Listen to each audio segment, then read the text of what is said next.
Monday. We are about to go live. Just waiting for the system to let me know that we are live. We're almost there. Seems like the Wi-Fi is a little slow. And we are back. We're going to talk about the protein leverage hypothesis, which posits that when protein intake is low in the diet, that causes increased consumption of hyperpalatable foods known as carbohydrates and fats. And so if we think about most of the low protein foods, if we think about pizza, we think about bagels, we think about sandwiches, lasagna, even cookies, ice cream, these low protein foods that are energy rich, when you consume those foods, paradoxically, they increase hunger. And that has been posited as to one of the reasons behind the burgeoning obesity epidemic over the past 60 years. Increased energy intake, as you know, can lead to adiposity, weight gain, metabolic dysfunction. So I think this protein leverage hypothesis is very interesting to understand. And we're going to talk about some human studies here, as well as animal model studies, review how low protein diets are linked with adiposity and increased food consumption and calorie intake. Really important for folks to recognize because the winter's coming. That lends itself to increasing holiday, higher calorie foods, going to Christmas parties. We have Halloween around the corner. And so it's important to acknowledge that protein is much more satiating than all of the other two macronutrients. And when we eat low protein diets, that causes us to increase energy in search for protein, because from insects to primates, non-human primates to humans, when we have a low protein diet, we are searching. Protein, it turns out, is really critically important for organisms to survive. Again, from insects to non-human primates, as well as human Homo sapiens. And protein requirements are tightly maintained. So if you're consuming low protein foods, you're going to be increasingly more hungry, and you will search for higher carbohydrate, higher fat foods that will often cause you to gain weight. So again, thank you for being here. Come on in. We're talking about the protein leverage hypothesis.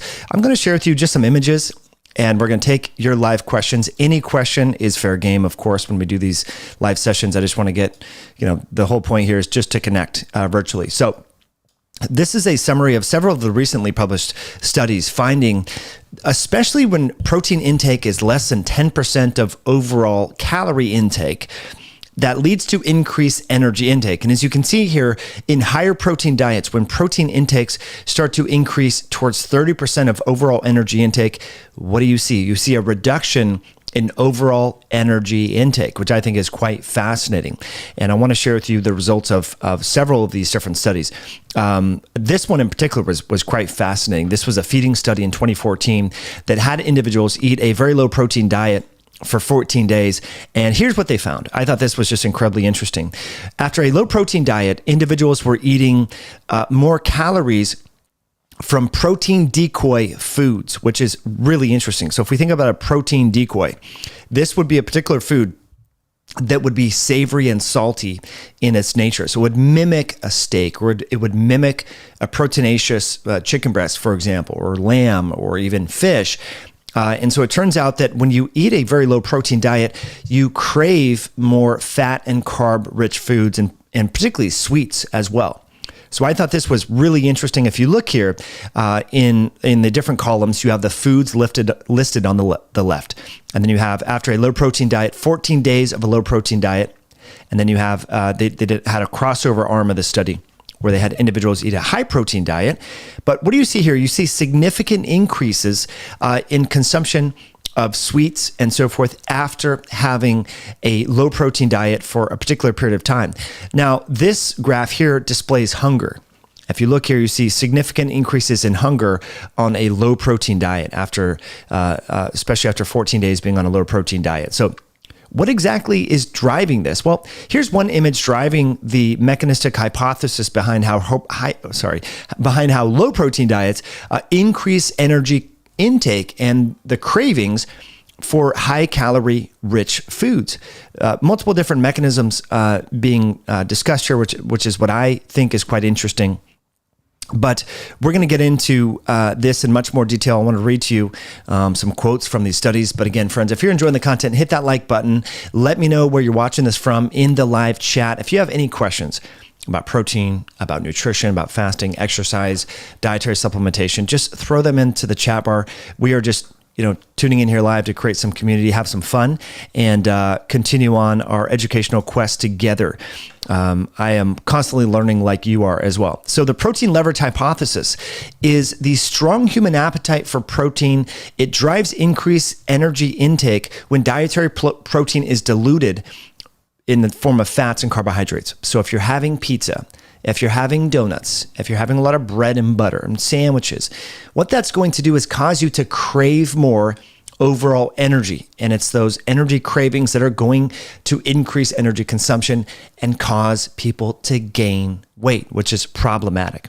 Okay, so there's multiple lines of evidence, as I mentioned, from insects to non-human primates to humans, that when you eat less than 10% of your overall energy intake if less than 10% of that is coming from protein, it's going to cause you to be more hungry.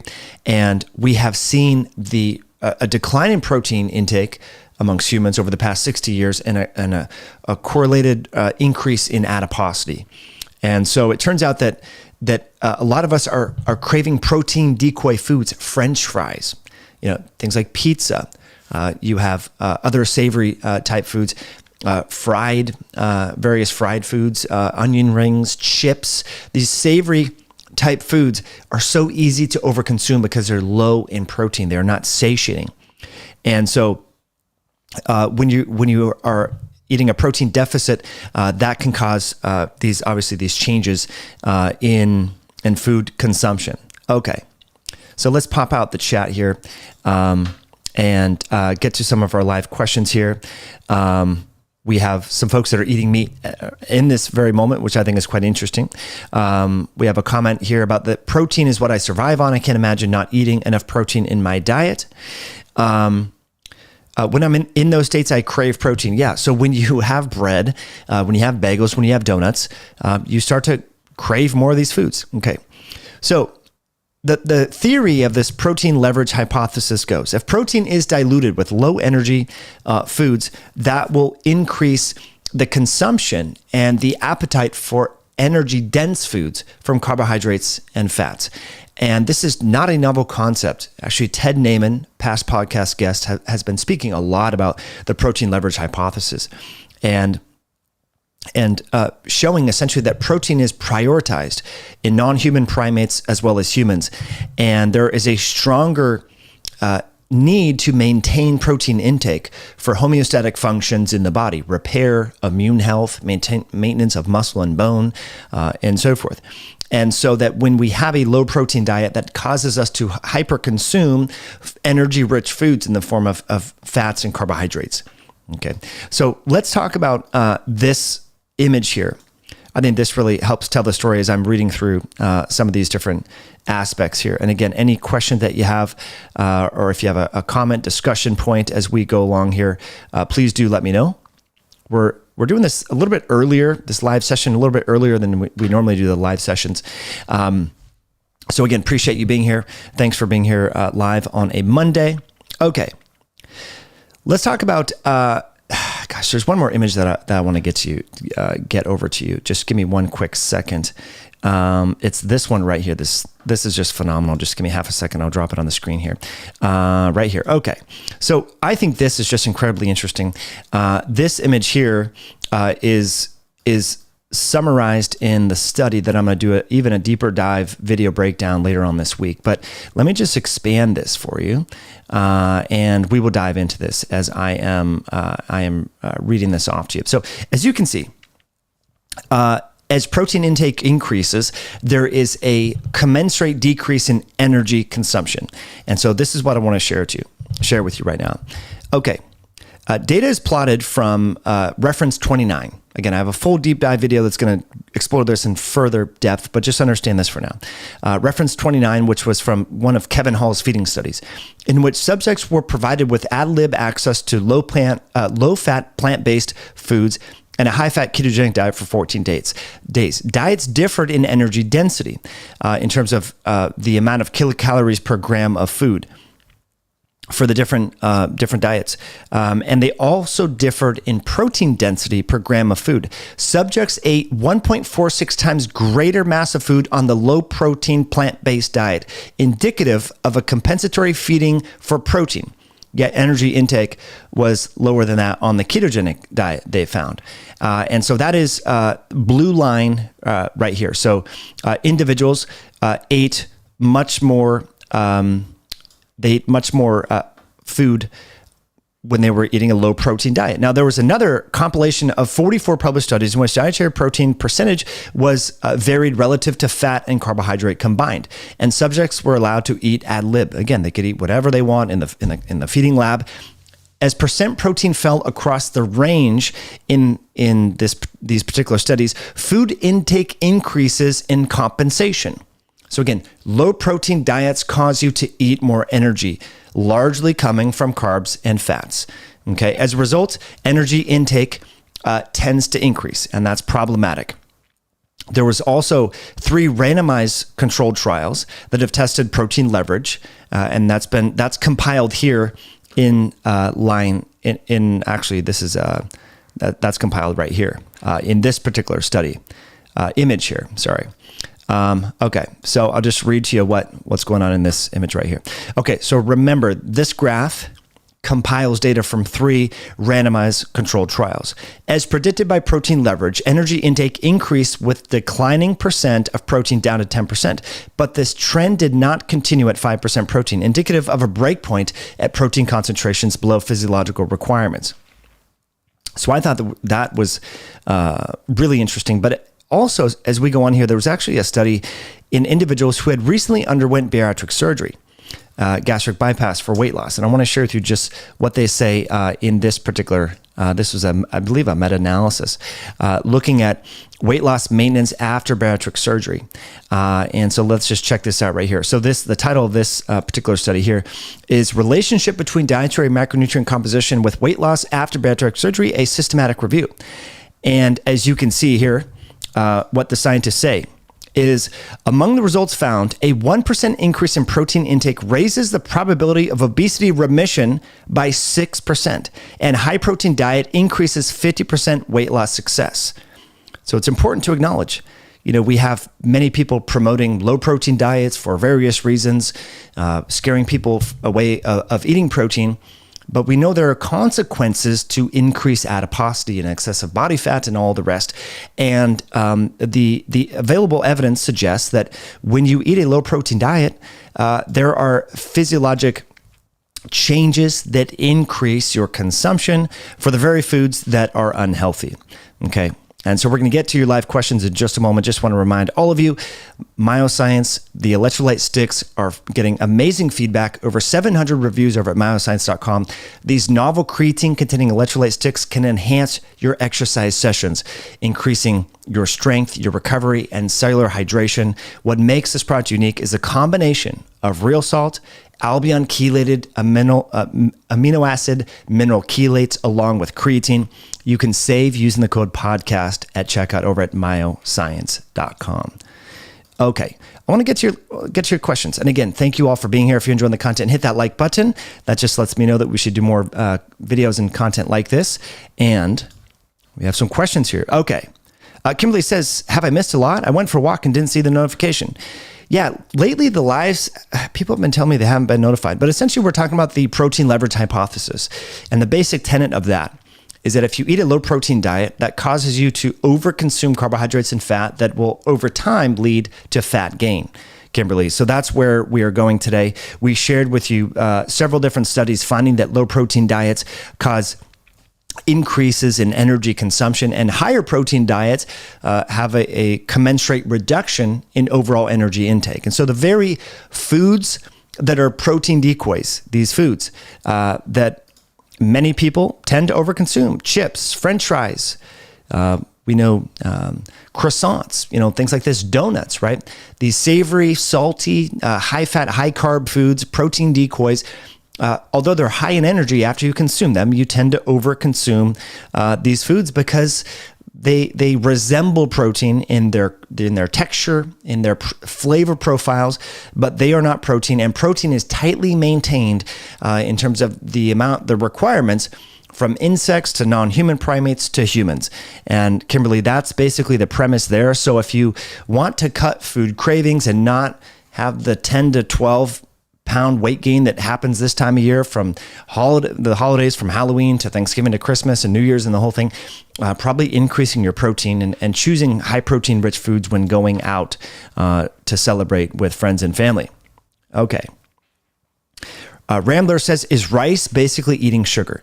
Well, rice is not quite as bad as sugar, but I do suggest soaking and sprouting your rice and having rice around exercise. If you're going to go to the gym, you're going to do a long hike, you're going to go do CrossFit, something like that. I think rice is sufficient. Nothing inherently wrong with rice. Although some rice, depending upon where it's grown, can be enriched in arsenic. So there can be problematic, but I think being smart about when you consume carbs and timing of carbs is helpful. Cameron says, almost everyone eats too little protein, in my opinion. Whenever I tell people how much protein I eat, they think I'm crazy, but my results speak for themselves. This is from Cameron Day here on YouTube. Thank you, Cameron. I agree with that. Brittany says, question, the general consensus for being healthy is low carb, high fat, but what about all of us with fatty acid oxidation disorders? How can we be healthy and avoid diseases like cancer? Yeah, Brittany, this is a great question. Probably more applicable for folks like Tom Seyfried and others, if we're being honest. So I'm not too familiar with all of the different genetic polymorphisms regarding fatty acid oxidation. There's a lot of genetic variability, but I do think that what you might want to consider is prioritizing protein and just have enough of whole food type fats, unprocessed fats and so forth, and cycle your carbohydrates based upon your activity level is what I would say, Brittany. Okay. Because of losing some molar teeth, I struggle to eat meat. I also can't eat dairy, so I suggest, so I eat eggs and fish. Mint sometimes. I do find I'm hungry more and go for sweets. I'm gluten intolerant.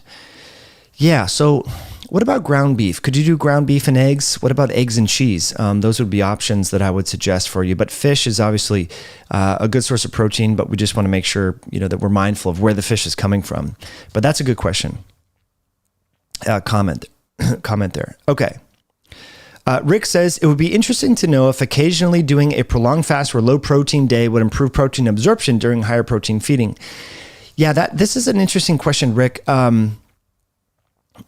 There's some interesting arguments being made for the fact that if you're doing a low calorie day, there is a sort of a threshold and you might actually need to eat more protein if you're doing prolonged fasting when you do refeed. To sort of hit that muscle protein synthesis threshold target. So that's a good question there. We did talk about that in a recent video. It was published Thursday of last week. You might want to check that one out. I will try to link that after the fact. Okay. Hey, Mike, what are some good ways to burn visceral fat? Okay, so after this, I'm going to go to the gym, lift weights. Resistance training is a great way to burn visceral fat. Not eating 3 hours before your desired bedtime is another great way to prevent the gain of visceral fat. Doing high-intensity interval training is a great way to burn visceral fat. Possibly consuming higher protein diets, like we just mentioned here.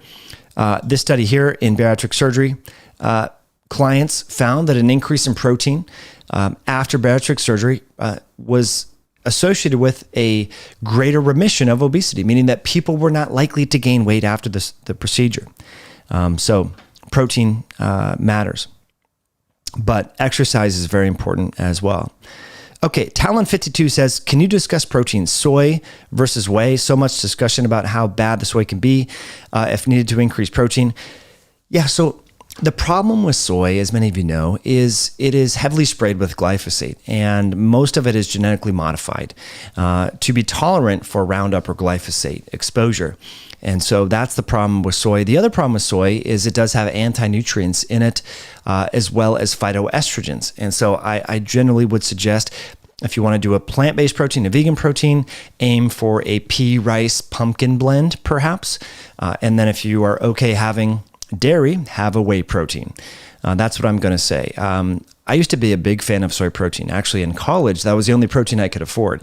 And I was consuming a ton of it. Actually, soy protein has to be, if we're being real, has a nice texture to it. Mix it with berries and yogurt, it tastes good. But I noticed a lot of indigestion and changes in hormones and constipation in this. But at that time, I wasn't going to acknowledge that it was coming from the protein. I thought what I was doing was very healthy. So I think it is important to be aware of our biases and use our feedback, how our diet is impacting our health and digestion. Really important to understand. So yeah, not a big fan of soy protein. If you look at how cultures consume soy, usually it's fermented and cooked in various ways, and that's not how you're getting it in a protein powder. Okay, Rambler says, while traveling to Orlando, Florida, I see a trend in senior citizens eating more palatable, low protein, high carb food, sugar instead of eating protein. What can we do to help them?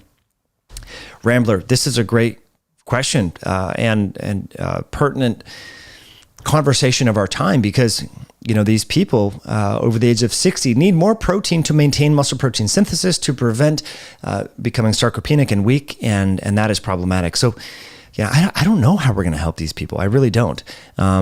These adult family homes and nursing homes, they're maybe don't have nutritionists that are focused on looking at nutrition through a muscle-centric lens and protein-centric lens, so that can be problematic. So I don't know the solution. I think it honestly starts with ourselves, becoming the healthiest version of ourselves so that we can influence friends and family around us and show up as inspiring individuals in our community, in our workplaces, in our family.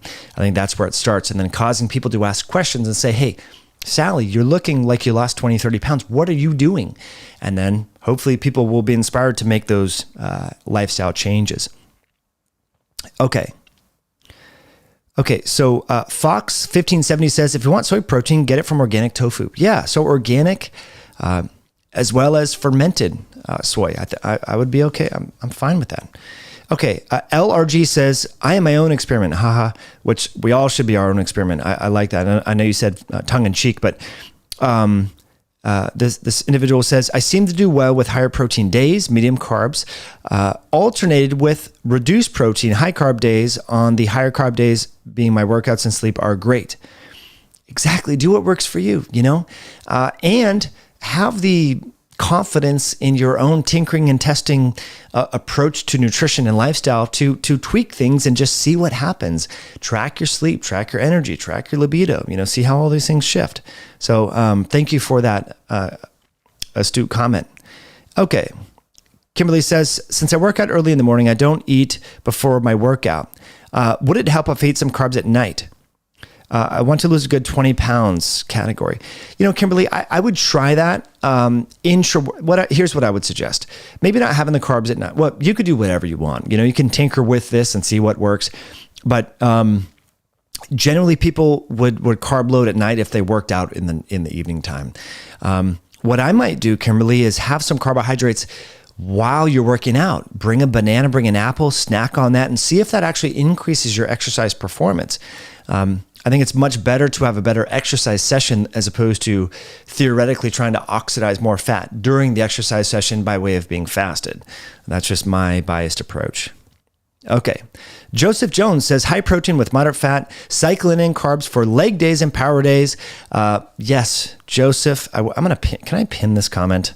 I'm going to pin this thing right here. Okay. So Joseph, let's pin this to the top. I'm just going to pin message because, this is exactly what the mindset of strategically using carbohydrates as an ergogenic aid, I think, is just phenomenal. So I really like that comment there, Joseph.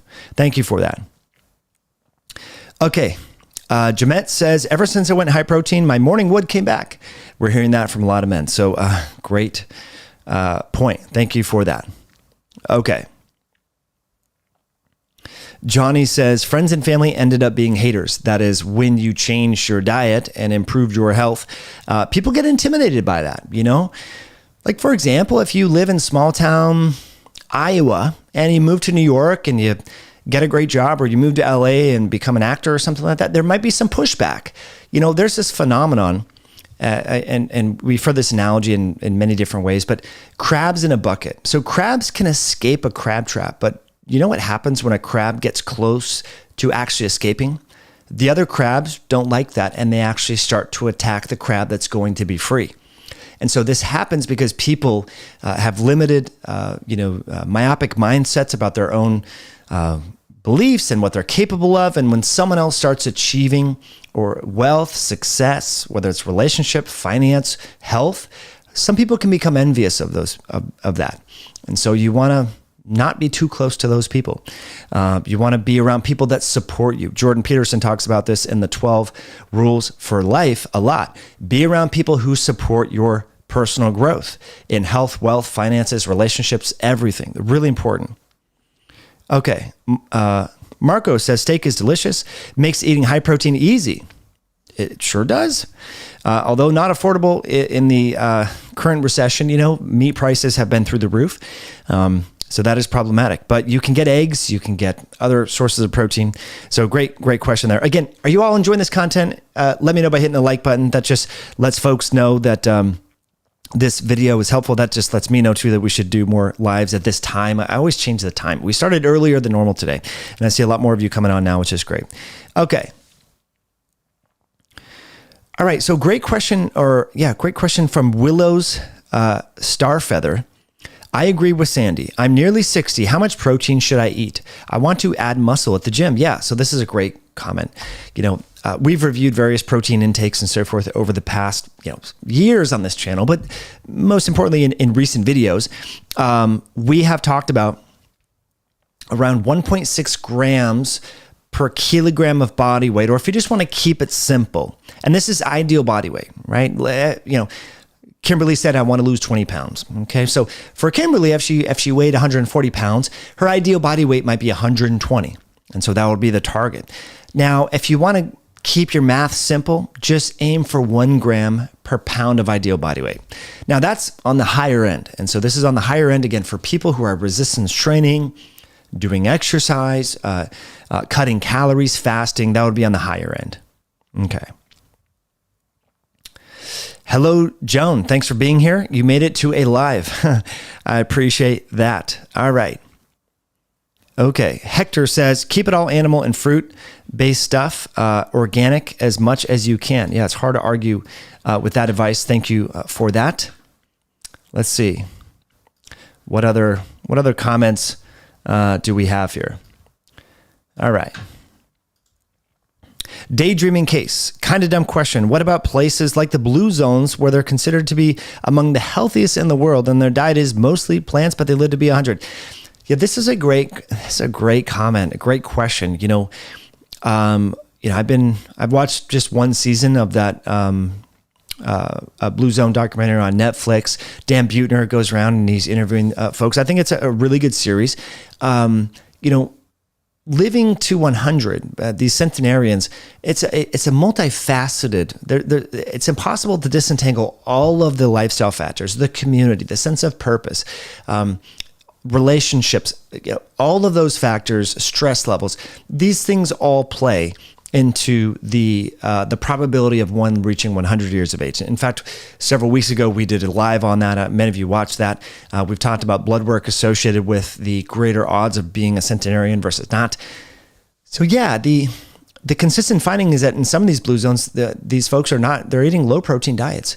And so I think that nutrition is very important, but we also need to consider all these other factors. But here in America, we have a metabolic health crisis. We have rampant obesity, sarcopenia, diabetes, dementia, physical decline. And so in this population where people are disconnected, socially isolated, they retire at 65 and they stop working, they stop learning, they stop reading, I'm going to hedge my bets that higher protein would help in this particular context. So that's the vantage point, that the framework that I'm using, the set of heuristics that we're speaking from today, is that we see so much sedentary behavior, and I think there's a need to increase protein intake. In fact, various studies show this, and as we just alluded to, this study here, finding in individuals who underwent bariatric surgery that a higher protein diet after bariatric surgery was linked with less weight regain. And so more specifically, again, I'll read to you exactly what the scientists say. They said, among the results found, a 1% increase in protein intake raises the probability of obesity remission by 6%, and a high protein diet increases 50% weight loss success. Okay, so good evidence there, my friends. Okay, so was this helpful? Hit that like button. Just let me know. That goes a long way, so that I know that we should do more videos like this and talk more about protein and macronutrients and all the different things. I'm just going to look and see if there's any more comments on my phone as we continue to dive into this. But are Mondays good? I know last week we did Tuesday, but if you're enjoying these lives, again, just let me know in the comment section below. Hopefully you found this information helpful. We're going to do a deeper dive on the protein leverage hypothesis later this week. I think that the research is just incredibly interesting and fascinating. So folks, have a great evening. Any other comments, I'll be following the chat bar and the comment section after this post live. But again, appreciate your likes, your comments, your shares, and we will catch you next week for Metabolic Monday. And tomorrow we're talking all about fasting. So have a good day now. Take care.